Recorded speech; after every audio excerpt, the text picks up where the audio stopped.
Video তো আমি রোজই করছি তোমাদের সাথে শেয়ার করব বলে, কিন্তু সময়ের অভাবের জন্য ভিডিও এডিটও করতে পারছি না, তোমাদের সাথে ঠিকমতো শেয়ারও করতে পারছি না।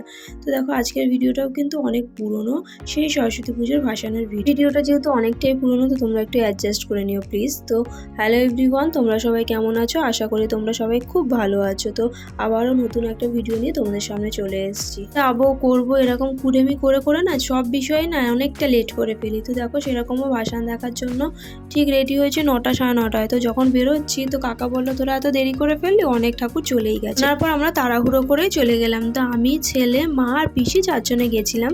তো গিয়ে দাঁড়ালাম, দাঁড়িয়ে তো তখনও বেশ ঠাকুর আসতে, তো দেখো বাজনাও ছিল, লাইটিংও ছিল, বেশ ভালো ভালোই কিন্তু লাইটিং ছিল। তো বিশেষ করে কি না, তো এইগুলো সব ছেলের জন্যই যাওয়া, বা ছেলেকে দেখানোর জন্য, বা ছেলের জন্যই আগ্রহটা দেখানো আর কি। কেউ তোর বাবা কাজের জন্য থাকতে পারে না, তো ওগুলো তো আমাকেই নিয়ে দেখাতে হবে না, ছেলেকেও তো ঘরের মধ্যে বসিয়ে রাখলে হবে না, ওকেও তো সব কিছু দেখাতে হবে। তো ওই জন্য চলে গিয়েছিলাম। তো দেখো তারপর কাকি, বোন, তারপর শুভ সবাই জয়েন করেছিল আমাদের সাথে। ছেলেরা এখন ভীষণ বদমাশ হয়ে গেছে, ভিডিও করতে দেখলি না চোখ মুখগুলো এরকম করে।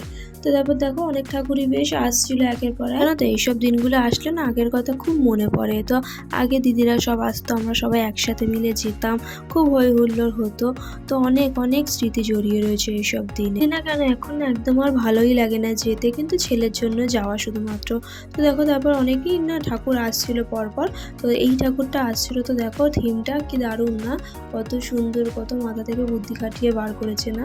তো তারপর এই ঠাকুরটা যাওয়ার পর না আর কিছু ঠাকুর ছিল না ধারে কাছে। তো অনেকক্ষণ দাঁড়িয়ে কি করব, তো আমরা না অনেকটা এগিয়ে গিয়েছিলাম। তো গিয়ে আবার ওরা সব ফুচকা খেয়ে নিল। তো আমি না মায়ের কাছ থেকে দুটো নিয়েছিলাম, আমি আর আলাদাভাবে ফুচকা নিইনি। তো ফুচকা খেতে খেতে ওখানে দাঁড়িয়ে দেখলাম আবার ঠাকুর চলে এসেছিলো। তো ওই জন্য ওখানে দাঁড়িয়ে আবার এই ঠাকুরটা দেখছিলাম। তো দেখো কত সুন্দর না, বাচ্চাদের দেখার জন্য কিন্তু বেশি ভালো, কার্টুন দিয়ে থিম করেছে। তো ছেলে খুব মজা পেয়েছিল দেখে, জানো তো। ঠাকুরটা দেখো, ঠাকুরটাও কিন্তু বেশ ভালো করেছিল। তো তারপর দেখো এই ঠাকুরটা যাওয়ার পর আর কিছু ছিল না। তো আমরা কি করেছিলাম জানো তো, আমরা তো চকবাজার মোড়ে দাঁড়িয়েছিলাম। তো চকবাজার থেকে দেবী পার্ক হয়ে ঘুরে ঘুরে একদম বাজার থেকে সোজা আবার জায়গায় চলে গিয়েছিলাম। তো ওখানে গিয়ে দেখলাম আর কোনো ঠাকুর নেই, তো আমরা ওখান থেকে বাড়ি চলে গেছিলাম।